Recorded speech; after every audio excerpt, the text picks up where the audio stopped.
Hi, welcome everybody, benvenuto. Ho studiato a Siena, ho vissuto a Roma, ho vissuto a Milano, per quello volevo dire qualche parola in italiano, ma parlo in inglese qua. Can I introduce Jane? Jane is a trustee of Podium.me. Jane Barrett works for Reuters, and she was the one who encouraged me to pitch for this session. I feel way out of my comfort zone. I don't know if anyone else has felt like that this week, but it's a huge privilege to be part of the festival, and I'm really excited that Jane's going to help me out by asking me some tricky questions, and you're all welcome to ask me questions too, but easy ones, please. So we pitched new voices in audio. Why audio? Well, 10 years ago, I had an idea, and I didn't know I'd still be doing it now, but it was all about recording young voices. And it began with the under 18s. I don't think we've got any under 18s here. Do we have any under 25s? Yeah, a few, fantastic. I made the limit 25 because those were the young people that I felt at the time really needed to have the exposure that they were not getting. They needed to have some positive media coverage, and I wanted to train them to tell their own stories and to not be beholden to the big people in media, you know, the bosses, the people who decided on the stories. Why couldn't they decide their own? So I made a little promo for today. I don't know if any of you spotted this on our Twitter or Instagram.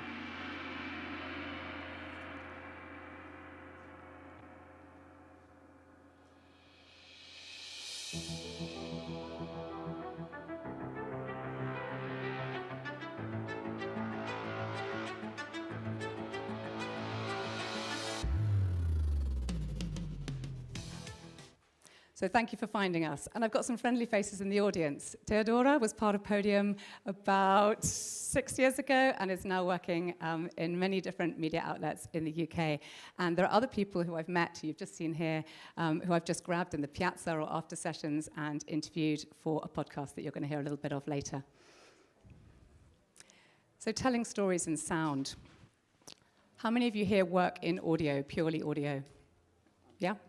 Radio or podcasting? Radio? Podcasting? Fantastic. So you know why audio is really special.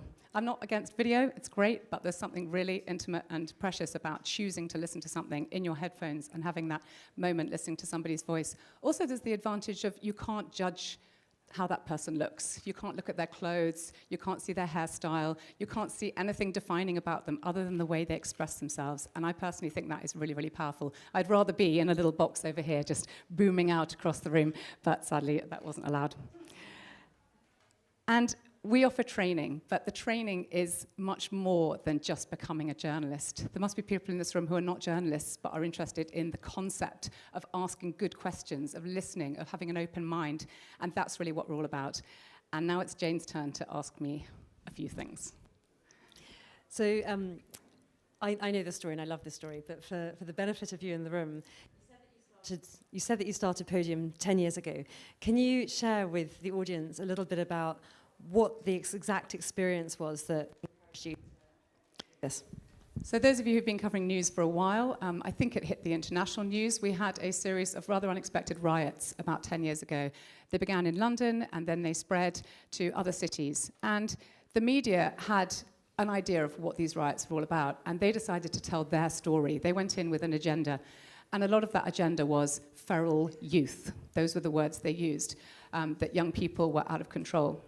But some of the riots happened literally at the end of my road in Clapham Junction in South London. And I went down with my phone the next day, and what did I see? A whole bunch of teenagers clearing up broken glass. And they were doing this with their own brushes and dustpans. So I went up to them and said, has anyone spoken to you? Because there's the media all parked around, and they're all talking to the shopkeepers who've had their shops smashed in. And they said, why would anyone talk to us? They don't want to know what we've got to say. And I was absolutely shocked, and I said, okay, well, I'll talk to you. I'm a sort of out-of-work journalist right now. I was doing a bit of freelancing. I had really young children. And so I just started recording, just audio, what they had to say. And then I felt like I had this gold in my pocket. I thought, wow, you know, I've got this microphone. I've got the ability to broadcast it. What do I do with it? You know, I don't know. I'm not their age. I don't know where this should go. And I started talking to people, and I spent about a year investigating. Do I start a radio station? What do I do? And then someone said, there's this thing called podcasting. And that's how it began. And so at this Perugia, I've been really encouraged by the fact that a lot of the debates, a lot of the discussions, a lot of the sessions have really been about whose voices are we hearing in the media? You know, whether it's people from the... I'm coming in and out, sorry, Alex. I'm okay? Whether that's, you know, people who are living in the global south, whether that's, you know, the gender disparity between men and women. You know, Ros did a great session yesterday on working class journalists and different voices in the UK. Young voices are critical. We need young voices to be engaged in journalism, you know, just for democracy, I believe. But if people aren't listening, that's terrible. So you've been listening. You know, what are young people... I mean, these guys know because lots of them are young. But you know, what would you say to senior editors in big publications about what young people are really wanting to talk about? I think they're needing a lot of support and opportunity. And you could say they've got all the tools in their pocket. We all have phones. They could broadcast wherever they like. But that's not really the point. It's about being given the bigger platforms to be allowed to give your opinions on those. And it may not just be your opinion, it may be your special interest. It may be that you're really into gaming or scuba diving or tiddlywinks or I don't know, that's a weird game that they play in England with little round circles, don't worry. But you know, you could have an interest that other people are interested in, but you've never been given a big platform to talk about it. So we have a philosophy at Podium of no selection, no rejection. Who's ever applied for a job and not got it? Yeah, exactly. It doesn't feel great, does it? And if you're 18 or you're 17 and you want to get some work experience and you are brave and you send an email to someone and they're like, nah, sorry, you know, we don't take your age group or we don't have any opportunities for you or we have a really closed scheme, that can be really crushing. So we say yes to everybody. I don't know how that works, but it does. And we have a low bar to entry. And my reason for that is because people can then self-select what they want to do. So someone who really applies themselves, they just keep going and they keep going. And sorry to mention you again, Theodora, but you're someone who's just kept going and reached where you want to reach and you're still going. And I find that I can spot people that perhaps other people wouldn't notice. You know, they might be a bit quieter. They might not have the vocabulary of, you know, someone who's got more education, but actually they're the ones that are really bold and they'll ask really tricky questions and they're curious and they're nosy, and that's what makes a good journalist. And it's so encouraging. When we were preparing this session a few weeks ago in London, Camilla brought along a 17-year-old intern, and we sat at my kitchen table, and you know, he was asking such great questions about basically what is journalism? What is Reuters? What's this weird company that you work for? Where do you work? What do you do every day? And it was so interesting just seeing his eyes light up, and this young man, you know, just suddenly saw a whole new... He might not become a journalist, that's okay, but like he just suddenly saw this whole new potential come up. So is it important that people become journalists, or actually are you trying to do different things? Just want to change the world. No. I'm going to name drop right now. You've heard of the King of England, yeah? Well, his sister is called Princess Anne, and I was privileged enough to meet her a couple of weeks ago, and she said, you know, kind of, why are you raising the voices of young people? Don't they already have a voice? And I went back to Godwin, this chap who was doing work experience with me, and I said, well, what's your answer to that? You know, here's someone at the highest level saying, you know, do young people need help? And he said, we need help to listen. We can't understand the world by ourselves, so we need someone to show us how to listen, how to network. I mean, one of the big things I do is teach young people how to go up to someone you don't know, how to talk to a stranger, how to get out of your comfort zone. Who's met someone here at the conference that they'd never met before, you know, just in the queue? I mean, it's a skill, but actually it's something that everybody can do. So I give them that opportunity and say, just because you're younger than someone else doesn't mean you can't go and say hello or ask them a question. So what are some of the sort of life skills that you feel doing audio and working at Podium gives to young people? So speaking to people, there are others though that I think... Yeah, being able to tell a story. You know, in every job you need to be able to communicate. So once you learn how to ask an open-ended question, that's obviously anything that doesn't have a yes or no answer, you can then open up the conversation wherever you're working or in your studies or research, whatever you choose to do. So those bigger skills, or the skills of eye contact, or I often say when I'm teaching interview skills, you've got to stay quiet in an audio interview. You can't go, yeah, interesting, and they do a lot of that. So I say, just pretend you're like a conductor. Use your hands, don't say anything, just sort of up, down, finish, lots of little sort of hand signals, and teaching people that you're going to put the interviewee on the podium, hence the name podium.me. They're on the podium. You're not. You're the one who's elevating their story and putting your ego down so that that person gets an opportunity to share their story. It's a really powerful skill. And here I am talking too much, but that's obviously not what I'm teaching them to do. Should we show some examples of people who've come through? When we had our 10th birthday, it was up on the top floor of Reuters, very kindly organised by Jane, and we made a special little excerpt of some of our 10 voices. Do you listen to Podium.me? I listen to Podium.me. I listen to Podium.me. I listen to Podium.me. I listen to Podium.me. I listen to Podium.me. Podium.me. Podium.me. Podium.me. Podium.me. When I first started, I didn't know what a podcast was. So Camilla would have training days and it was very free flowing. You could produce whatever you wanted and, you'd go about interviewing someone on your phone. You didn't need fancy equipment. A lot of journalists that were working for Podium.me went on to produce so many things for national radio stations. I got my big break via Podium.me. Now I have a programme on BBC Radio 4. I got involved with Podium back in 2019. I was about 22 at the time, so being able to have the opportunity was incredibly important for my both personal and professional development. And I really think it's what gave me a bit of a leg up when it came to going into the broadcasting space. One of the most prominent memories I have was working on a piece about grammar schools, and I was able to go around interviewing people, vox popping for the first time. I remember how strange it was walking around on my phone with a sock over it, and it's that kind of curiosity, courage to be able to speak to strangers and learn more about their lives that I think has sown the seed of crafting the journalist that I am today.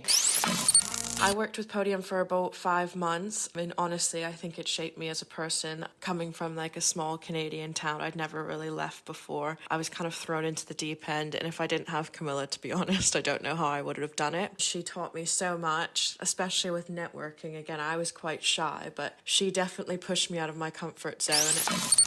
During my time at Edinburgh Napier University, Podium.me were visiting unis and colleges in early 2013 to recruit budding journalists. It was really brilliant just to get some real-world experience, and over 8 years on, I'm still putting those Vox Pop skills into practice on a weekly basis. I started working at Podium in 2012. I was lucky enough to work with some amazing, brave and really creative young people. Since then, I went on to work at live radio. I went back into podcasting, and now I work at making documentary series, and that is all thanks to what I learned in my first couple of years at Podium. Working alongside Podium.me really helped me to achieve my goal. So understanding that I had a team, people I could reach out to for advice and contacts was an incredibly valuable lesson. Please do get involved. Whatever way you can, whatever works for you with Podium.me, be open and honest about your ideas, what you feel you can do, and what you struggle with as well. Jump in and give it a go, because at the very, very least, it is a life-building experience that you will never regret. I was invited down to a workshop that actually became a programme that went out on BBC Radio 1 and 1 Extra. Around that time, I had an idea that I really wanted to get done, so I pitched it through with Camilla, and it became Living with BPD. It was a really, really interesting process in terms of making something, having the creative control and just working with a controller, working for an entity that would put your stuff out mainstream. I was associated with Podium.me, where I was doing my placement as a media intern. I got to learn so much from the entire team of Podium, especially when it came to creating impactful podcasts through easy and effective ways. And I also think that their very ethos and the belief that every voice counts and matters will be my biggest takeaway. My experience in Podium made me realize the magic of storytelling and the power of collaboration. Being a Podium.me journalist, I think it's important to have the helping mentality. So when you're interviewing others or doing vox pops, you're essentially helping them to get their voices heard. So be genuine, be authentic, be warm, be friendly. Then you'll find other people having so much to say because they trust you that they will be heard. I had my say. I had my say. I had my say. I had my say. I had my say. I had my say. I had my say. Podium.me. So 10 very inspiring people. I mean, they've all gone on to do amazing things. The first guy, Kabir, he was on the front line as a student nurse during COVID. And he rang me and said, would you like me to do a piece for you for Podium? You know, he's no longer part of the team, he's older, he's gone into his career, but he's stuck with that idea of, there's a story here, I really want to tell people about my experience, I'm frightened, I'm sitting with people who are really, really sick and we don't really know what we're doing because I'm not trained for this bit at all. And so keeping those links with young people who 10 years ago might have been 16, 18, 20, they're now grown-ups in the real world, and I shouldn't say real world, it's all a real world, but you know, they are now having influence and they're able to continue reporting back and having a voice. So in the video just then, you heard from Sylvie, who talked about getting a piece put on radio. So we've talked a lot about listening to people and kind of gathering. But how do you work in Podium.me to like really distribute the news and to make sure that these voices get heard? So it's called Podium. We're standing not quite on a podium, but we're speaking to these people and through YouTube. Hello, everyone. But tell us some of the work that we've done to really build out that distribution network. Well, if we've got any BBC commissioning editors here, I'm always happy to talk to you. We're often pitching ideas, and so we sometimes will hear things that no one else is reporting on. So I can then have a conversation with a commissioning editor and say, you know, are you doing anything on this? Can we contribute? And it might be contributing to an existing program, or it might be making a standalone documentary. The one that Sylvie talked about was called Living with BPD, which was an hour-long documentary, very unusual format for Radio 1, which is more known for its music. And then we've done many other things with other broadcast partners. So again, commissioning editors of anywhere in the world. We found that during COVID, because our training went online and we all discovered Zoom, suddenly I had people turning up to sessions from Australia saying, you know, I've set my alarm, we're on complete lockdown, I've got no life, you know, can I join the team? I was like, sure, you know, you're gonna have to work through your night, but that's fine. And so they would come to sessions and we met people all over the world. We then started making some programs in Arabic, we've made programs in French with young people in Burundi, programs with people in Yemen. So, you know, the world is obviously a small and a very big place. So we get our voices out on platforms all over the place, often through partnerships. If any of you know people like News Decoder who work with young people, they're based in Paris. We get funding from international organizations who often want us to work with their people. So yeah, it's very much a kind of, let's see what we've got, let's look at the resources, and then let's take it where we can.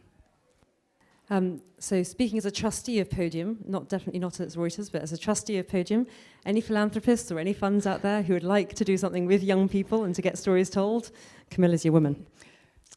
You talked a little bit about the times during COVID, and you took a little bit of a new direction as well, just pre-COVID and then through COVID, by moving away from just news and storytelling, by listening, doing vox pops and the like. Do you want to speak a little bit about that sort of new departure? Aged about 4, I don't know if any of you did this, those of us who grew up with tape recorders, I used to press play and record and do footsteps and bing, you know, and basically try and make a play that you could listen to really badly.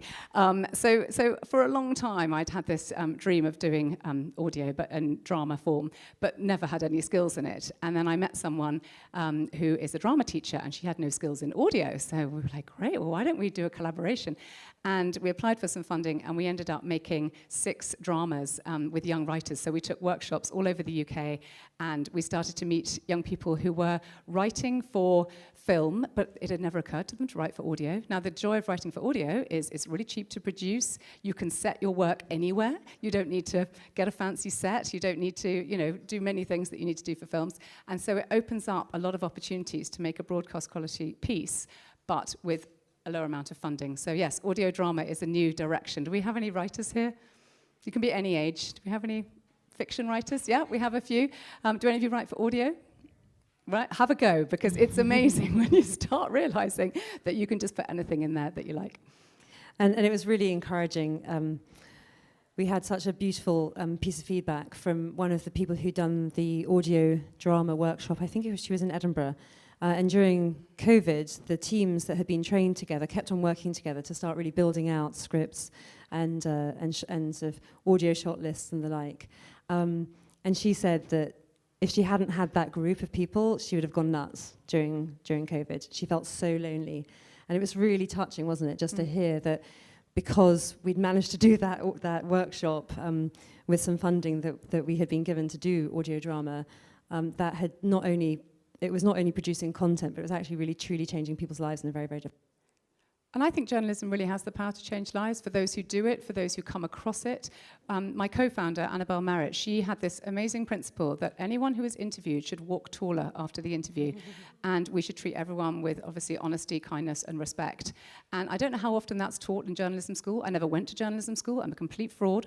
But I feel that if you get those principles right, just like one of the guys said there at the end, Karku from Hong Kong, if you can respect and show kindness, then you get trust. And then people actually want to share their story with you. And if you can show them that you're not going to exploit their story, that you're going to listen intelligently and you're going to help them to tell it and curate that story that is their own, and you're not going to put your spin on it, which is what so often happens, then people will tell you a lot more. So it's not being manipulative, but it's allowing people to feel safe.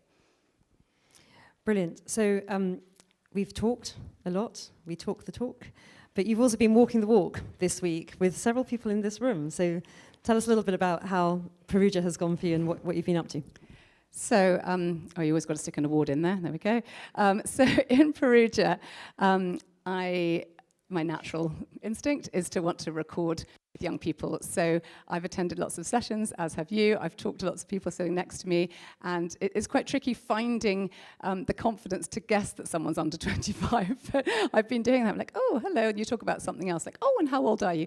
And anyone I've found who's under 25, I said, oh, have you got 5 minutes? And I've been interviewing them. I also reached out before the conference and asked the organisers whether perhaps one of the volunteers would like to get involved. And Raf, where are you? Oh, you're right there. There we go. Taking the photographs. I hadn't even realized. Sorry, you're right behind the lights. Raf very bravely put his hand up and said, I'd like to do it. Can I ask you to come over here and move role? Stop being a photographer and be my interviewee for a second. I haven't prepared him for this at all. This is very podium, out of your comfort zone. So, Raf, how did you hear about the opportunity first? Well, really, Tommaso, which is my leader of my volunteer team, actually asked me out to, you want to be helping Camilla with her podcast. Yeah, I'm like, sure, why not? Like, this is my opportunity to share my story, because actually I'm Vietnamese, and I flew all over from Vietnam to here to attend this event. So this is quite an opportunity for me to be here. Yeah. How old are you? I'm going to be very rude now. I'm 19 years old. Yeah. So Ralph's 19. Have you ever been to Europe before? This is my first time here, and also my first time flying abroad alone too. Yeah. It's incredible. And what a privilege to have discovered Ralph. Basically, I've got the first interview that's been done in Europe, and all I had to do was just reach out and say, is there anyone who wants to get involved? But the really courageous one is the one who goes, yes, I want to do that. And you know that person's going to go far because they've taken that first step to get on a plane, to come over here. I mean, it's a huge step. While we've got you here, how have you found the conference? Well, I've been attending, thank you. So I've got the opportunity to, choose the panels that I like. And, there are some sessions that I'm really enjoying, and I forgot to do my job. Sorry for that, but yeah. I've still got the work done, and also taking notes on my phone where I found interesting. Yeah. And is this one not? Yeah, okay. I'm back in the interview role. Jane, have you got any questions for Ralph? Help me out here. Now that I've got you here, I want to ask you lots of things. But we've done a podcast, including your voice and some other people who are here and other people who couldn't make it to this session. Can you tell me, what was the experience like of interviewing and then asking other people questions? We were just out in the piazza. How did that feel? Sorry? What was the experience like of just taking part in a podcast and meeting all the other people that were being interviewed for the first time when we did our interviews out in the piazza? Well, I think that is a extraordinary experience for me. Like, I really like to asking questions and also receiving questions too. And I've been also taking a lot of advice from Camilla when watching her TED Talk in 2018. And, you know, I understand the importance of asking great questions and to be able to listen to others. Yeah. And are you someone who would naturally talk to somebody you don't know, or is this a new skill for you? I think it is quite out of my comfort zone, but I try to do it a lot. For example, I just like talking to some of the guys from the last panel I attend. So yeah, I think it is quite, I think like after you do it and you feel very like relaxing in your body. Yeah. Thank you.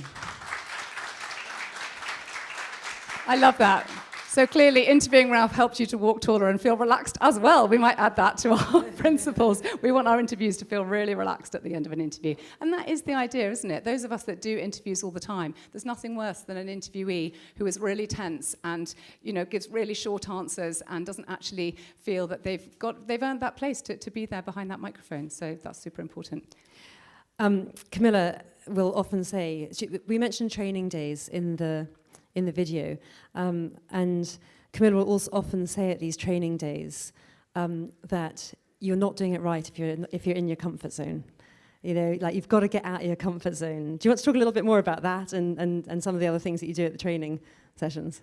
Yeah, at training sessions, I try not to talk too much, and I get people to come up and pitch live to the commissioning editor of Radio 4, which is always an extraordinary experience because you'd think they'd be really intimidated, but they're not.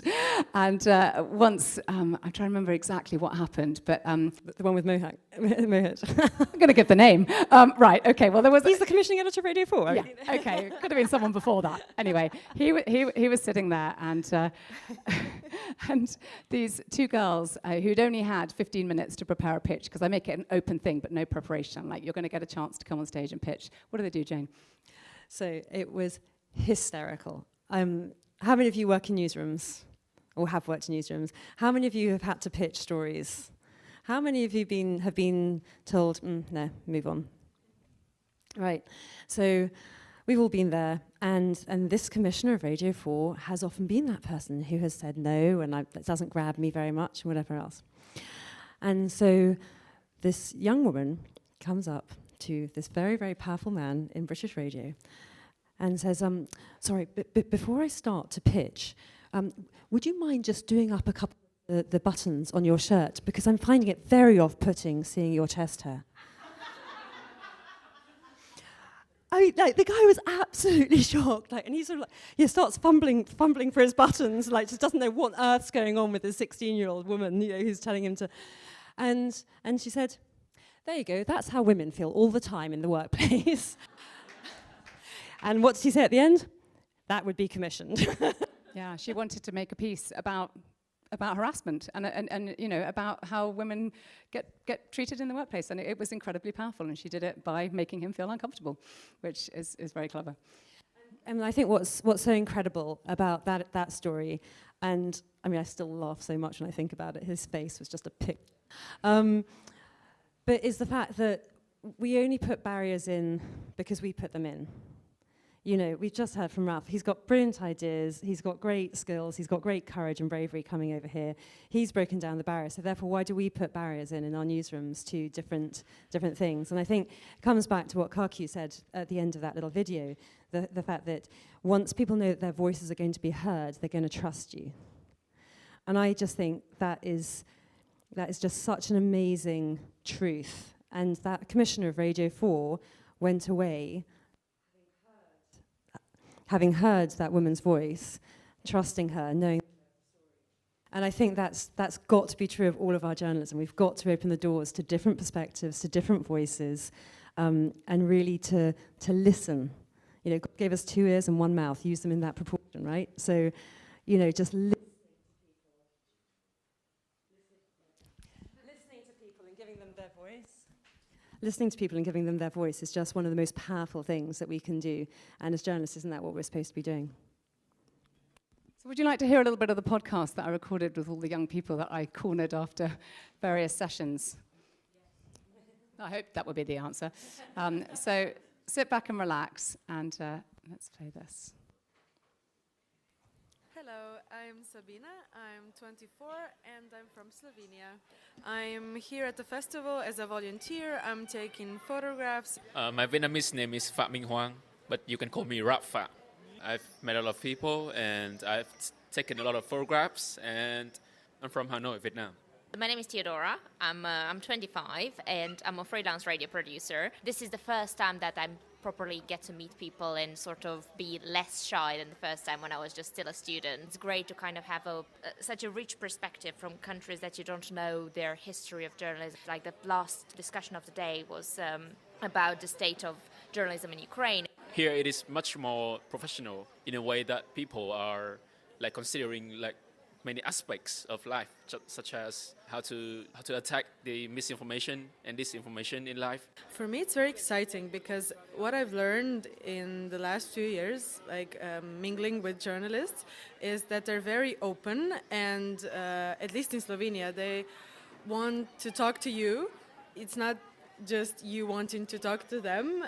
No matter where you come from or what you do, you are part of, I don't know, something, you know what I mean? I think that meeting a lot of people is what fascinating me. Like I can meet Camilla, for example, and I can learn a lot from the guys that are smarter than me, because for myself, I am 19 years old, and then I've come from a country where the area that they don't have a lot of smart or professional people like here. So therefore, it is absolutely my opportunity to be here and, you know, humble myself in order to learn from others. My name is Alexei Sorokin. I'm the senior editor at the Kyiv Independent. We were invited to speak about our experience covering the war from the Ukrainian perspective. And I think it's a wonderful event here that all the journalists are together discussing current events, and hopefully we can learn something. It reinforced my hope about Romanian journalism. It really inspired me to say that, well, you know, surely there are going to be more people in Romania. Maybe I will be the one who will contribute someday. Who knows? Like in Vietnam, there are a lot of oppressed and suppressed. The journalists don't have the freedom of voice to, you know, talk about the truth or talk about their feelings, their opinions. What is the world thinking, and what is the truth that everyone want to tell? I think the most important thing is it's okay to not know the subject. You have to be really interested in the subject, and then you can reach the highest grounds, right?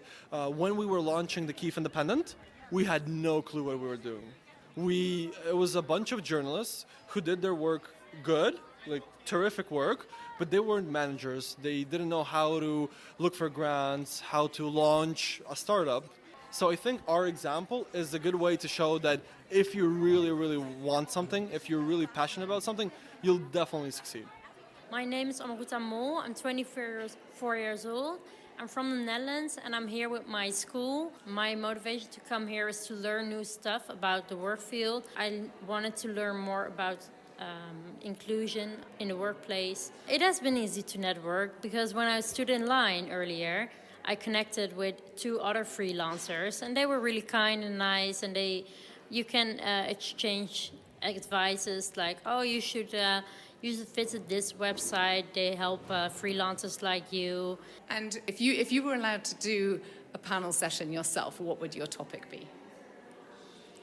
Oh, I think my topic would be how to get you to interact more with the work field. The most important thing is to never give up, and you're gonna get cancelled on the first try, on the second they're not gonna respond to you, but on the third or fifth try, you will get an answer, and that's going to be your entry point into journalism. And I really, really hope that more people try to become journalists, try to learn the subject. Seeing this community makes me want to be a journalist more than my studies. My name is Giulia Boero. I'm 29 years old and I'm a young journalist, Italian journalist. And I'm here because I really need to understand how this job can be done. I realize that in Italy the situation is completely different from other countries in Europe like England or Holland, Netherlands and whatever. The main newspaper in Italy don't invest in new projects. All of us have to do more than one master's and apply for a PhD and then try to apply even for more than one internship at once. Perfect. I wanted to leave it there because she goes on to talk about some really interesting things about young journalists in Italy, and I want to encourage you to go to the website to hear the rest of that podcast. I'd just like to ask, you're taking a photograph of me. I'd like you to come up and use the microphone instead. Would you mind, Sabina? Sabina was one of the voices on the podcast, and I'd just like to know, so remind the audience who you were on the podcast, because of course they couldn't see you, and how old you are, where you're from, and how you found the conference. Okay, I'm Sabina, I'm 24, from Slovenia, and I heard about it at school because I studied journalism. And how have you Oh, found it? I'm enjoying it, yeah, I'm enjoying it, I'm taking photos, I'm listening to panels, I agree with Ralph, I'm also forgetting to do my work because everything is so interesting, so yeah, I've been enjoying it. I was so pleased when Ralph said, can I bring a friend to be interviewed? And that's how it works. That's networking. I teach people to be generous with their networks. Have you been able to increase your network this week? And how are you going to help others who may be back in Slovenia who couldn't be here? Yes, for sure. I've been connecting with the other volunteers, of course. I've got their contacts who are going to dinner together. So yeah, I've been chatting with some journalists, but I think mostly the other young volunteers, and I think we're gonna stay in touch, so I can always put them through to my friends, other journalists in Slovenia. Amazing. Thank you so much, Sabina. Thank you.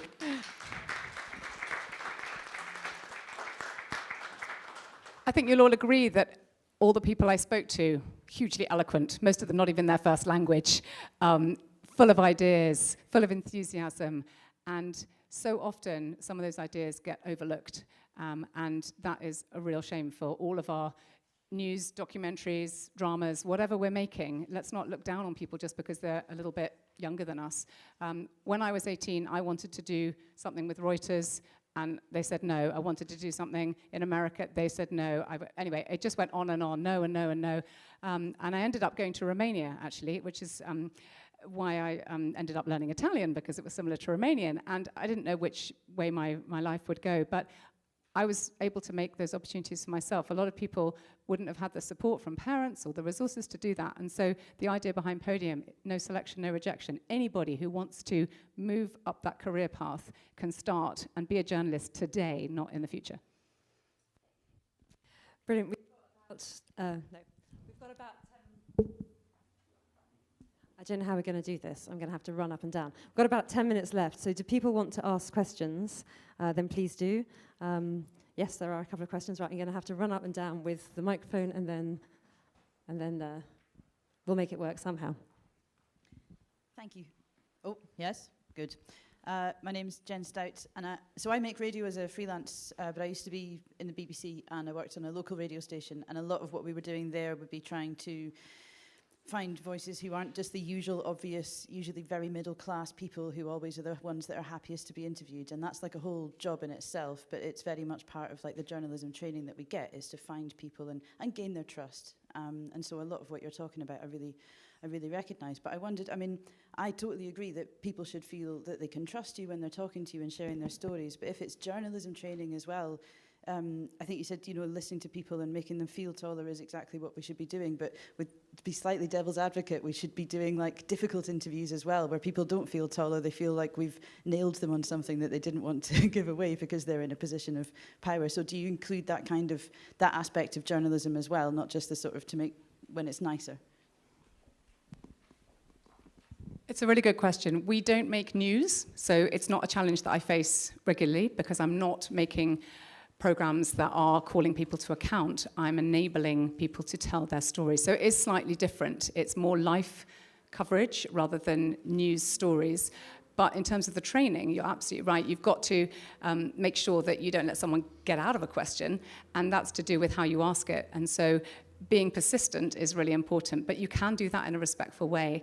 And I think if we listen to the way interviews are going generally, those interviewers who've got that slightly more sort of gentle touch do tend to get the better interviews. The ones that are really antagonistic and just keep pushing without any kind of give and take tend to just meet a brick wall. So I think that's what I would say, but I'm not making news journalism, so it's not something I have to worry about so much. Yeah.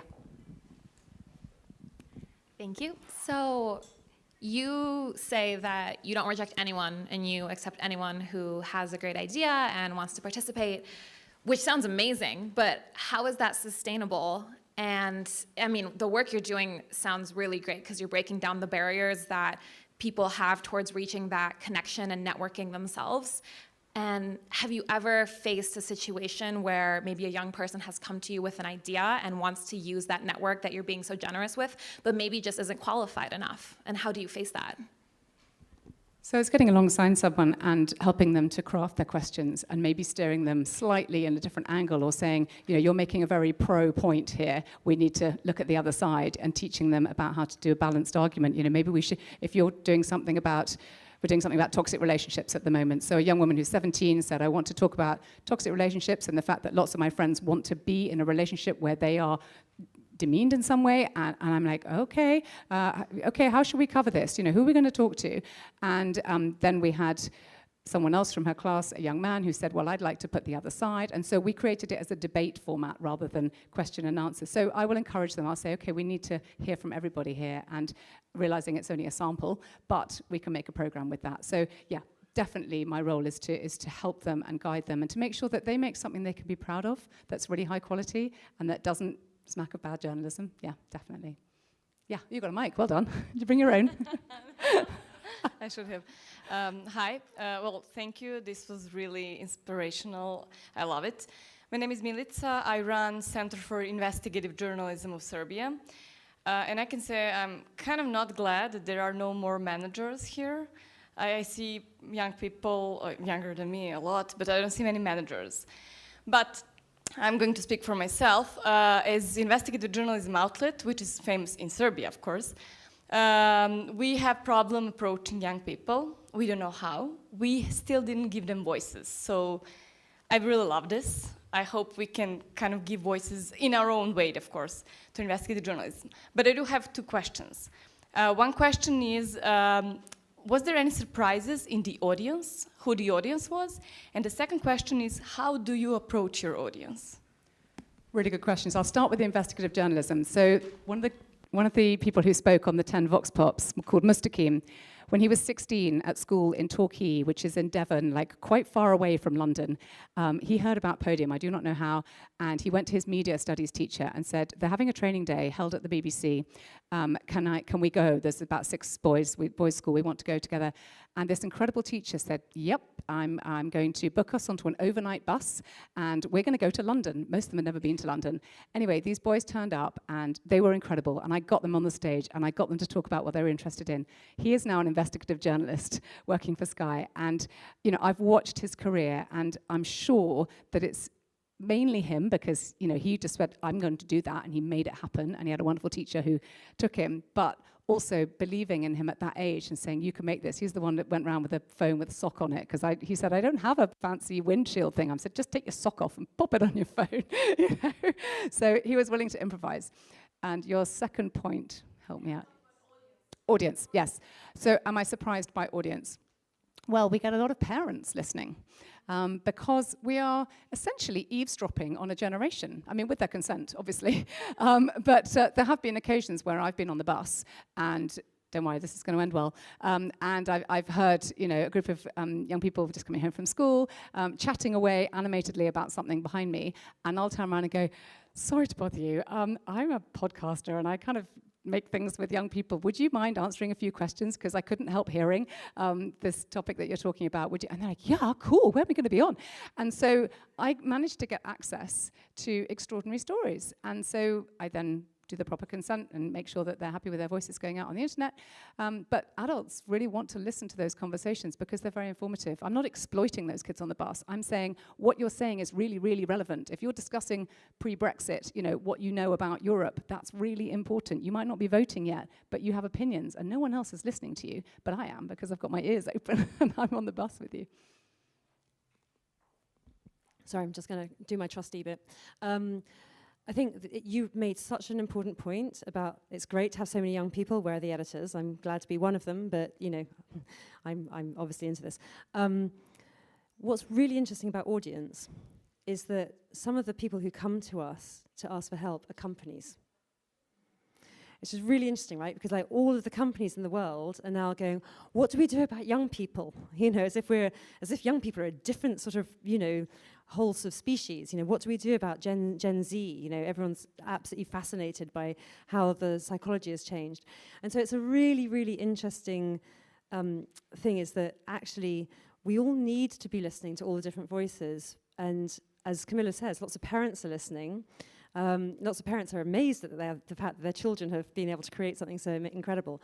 But also I think it's becoming an imperative beyond media into corporations. And so it's really interesting when we get asked, and you know, Camilla's been asked, for example, by a law firm, like how do we get the importance of law across to young people? Like what are the issues? So I'm really excited to see like how that side of things also might grow, so beyond just a media type audience, but actually so others who really need to understand this, the demographic. Hi, thank you so much. I'm a journalism professor in Los Angeles. Do you work with people in the US as well? We do, yes. We have young... Yeah, we're on the next flight. Can you get that from Perugia? Yeah, I'm really enjoying actually being away from home. It's so nice. I love my home and I love my family, but it's really nice to be somewhere else. Anyway, sorry, that's beside the point. LA is obviously a place that's very well known for, you know, making content and all the rest of it. And I'm sure you have loads of amazing programs there. I mentioned News Decoder earlier, and they are actually a US organization, but they're based in... Hi. Oh, okay. Hi, Alex. You okay? You can tell I haven't done this before. So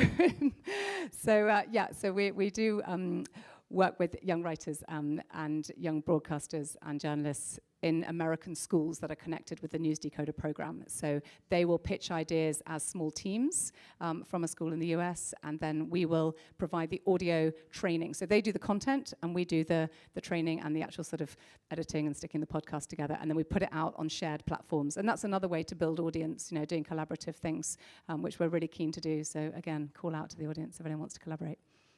Yeah, Ralph. Excellent. Actually, I really like the point that you were making, like not being manipulative, but being kind and genuine to people in order to, you know, find a connection and then hear their stories. But I was wondering, like for people like at my age, like we don't have any kind of experience and any kind of profession. So how can I approach to other people and then find that connection between us? Thank you. Yeah. Perfect, exactly. Ask an open-ended question about them. So I've got a few little tips which I'll share for free. So if you're going to a conference and you don't know anybody, you go to the coffee area because everyone's quite happy around the coffee, especially if there's biscuits or cake. And you say, this is the open question, because this works for anyone, because you don't know who the speakers are, you don't know who the attendees are, you don't know who's just there making the coffee. So you can say, what are you hoping to get out of today? And people will always answer that question. And the next thing they'll do is say, and what about you? What are you hoping to get out of today? And then that's your chance to talk about yourself. So yeah, ask them about themselves first and then bring it back to you. And if you gather a whole load of business cards, make sure you email or tweet or do something with them afterwards. Don't just stick them in your bag. That means 1 minute, I'm guessing. I'm getting good at this. So we're going to wrap this up very quickly. But if anyone has got anything else they want to say, yeah. So you said several times that when people share their voice, they're going to be heard, but I think that's very overpromising to people, that people will actually listen to their stories and try to take into account what they want. So how do you cope with that? I think it's all about the skills. I really, really do. We are a skills-based organisation and we collaborate. So people being willing to share their stories is sometimes just enough. That can be life-changing. So that can be the product in itself. I know what you're saying, does volume matter? And in some organisations it does, but thankfully we're a charity. For us, it doesn't. We're not dependent on advertising revenue or anything like that. So we're all about the people. And I hope that that's what's come through in the presentation and what we've talked about today, that it really is about individuals. And there have been thousands that have come through Podium and they're now out in the world, so look out for them. Thank you very, very much for listening. It's been great having you here.